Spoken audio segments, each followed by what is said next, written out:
Nostalgia exists as the state of time someone feels a strong resonation to, and is used as this huge marketable factor in so many different ways to a point to where it's just become this overused term that you'll see everywhere.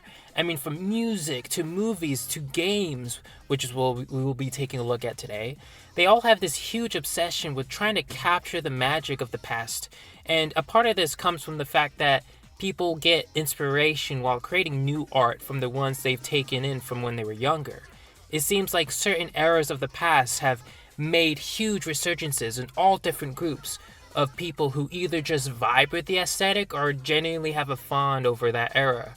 That, especially in terms of it being a more simpler time that uses a more consistent style that people can gravitate towards. Games and nostalgia creates this very interesting conversation out of these ideas I just expressed. I mean, with music and movies, there's always a way you can modernize it to still have the elements of nostalgia while having it still refreshing and new. Video games, on the other hand, find it a bit harder to make feel refreshing and new while keeping that nostalgic feel. Many big companies end up rebooting a game they've already made and take away the factors that would have made it feel nostalgic while modernizing it or just releasing a port of the original game while not making any updates to it whatsoever. There's this imbalance of how to use nostalgia in its fullest force while making the games also feel refreshing. But something that I noticed is that indie companies have found this perfect formula to this. Well, maybe not perfect, but a formula that works really well for this medium. A lot of these games take original ideas and utilize the style that the older games use to a degree that doesn't hinder the game itself. And one of these games we're going to be talking about today is Rush Cyberfunk.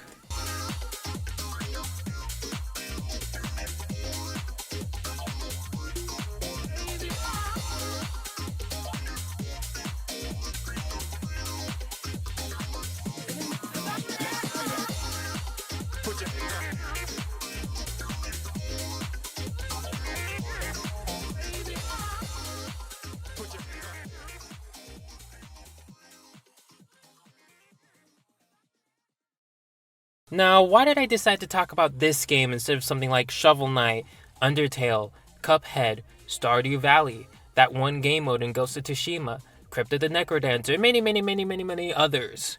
Well, because I felt like it. Also because I had nostalgia for this weird era of games that look like this.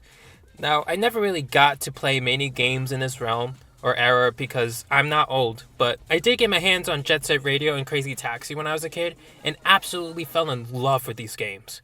A decade later, and there's no sight of any game that looks or plays like this, except for that one, and maybe that one too. Which, looking in retrospect, makes a lot of sense, not because the games are bad themselves, but because the style is of its times, and there's nothing wrong with that. There's always going to be trends in games that basically change whatever games were doing before in order to shake up the industry.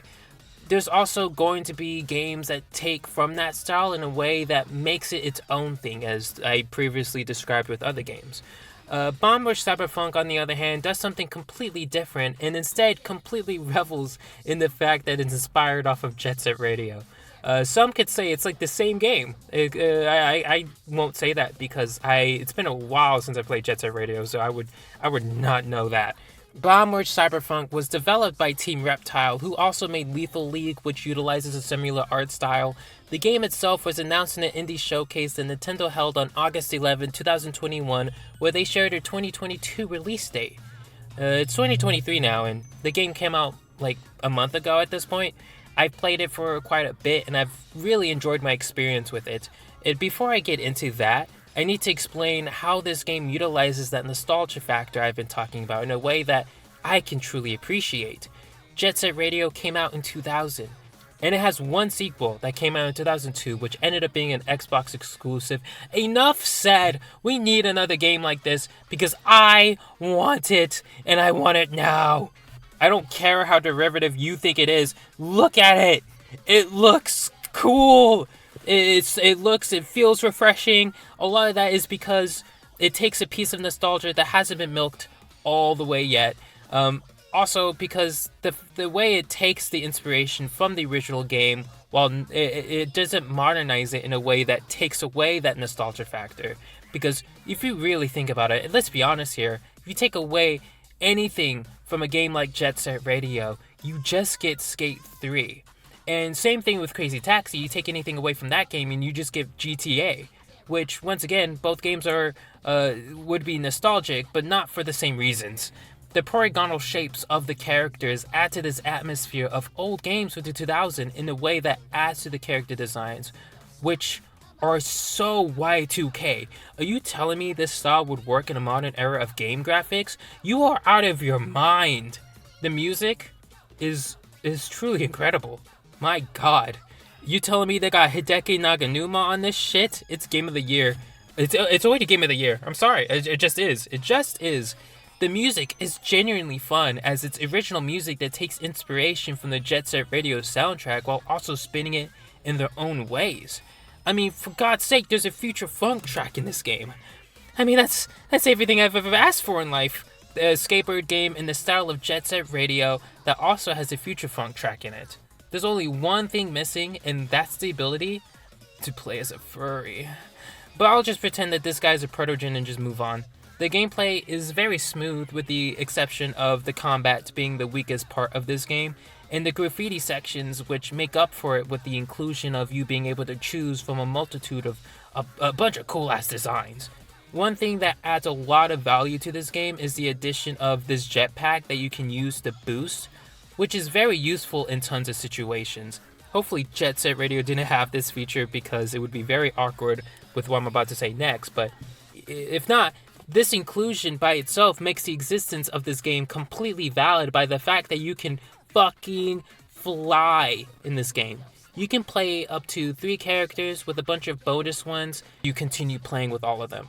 And they all have these unique designs that really make them unique to each other.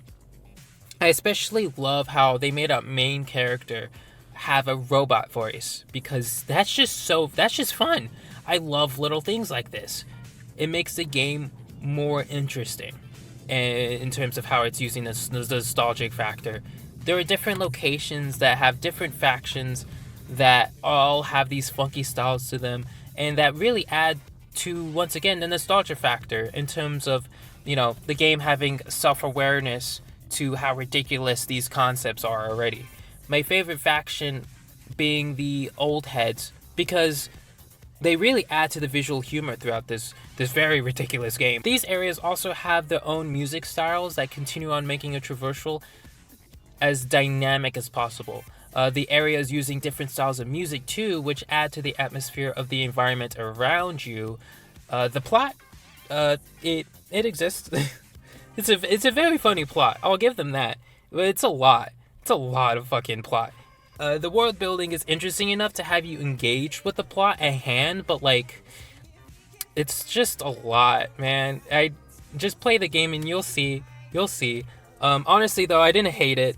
Just know that the insane and unhinged plot of this game works to a certain extent, because the style it's using from Jet Set Radio. I'm basically saying a lot of this game is ridiculous and out there in the left field, but they're able to get away with it because this style allows for it. Maybe that's why the nonsensical stories of Jet Set Radio and Crazy Taxi worked well there too, at least when I was younger, or maybe I just didn't care because I was a child.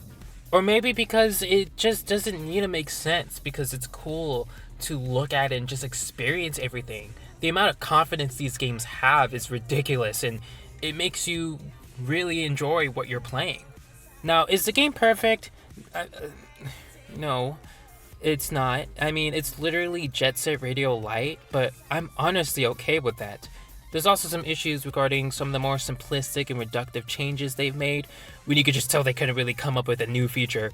But once again, I miss Jet Set Radio and that weird era of gaming. I legitimately don't give a fuck about any of the issues it has, like the boring combat or its complicated plot, because the music, the vibes, the gameplay, the set designs, the characters, it all breathes this atmosphere that we haven't seen since those days. So I'll take what I can get. I'll take it. The conclusion is basically nostalgia, when not exploited to its absolute limit, can still play a powerful tool no matter what era it's utilizing.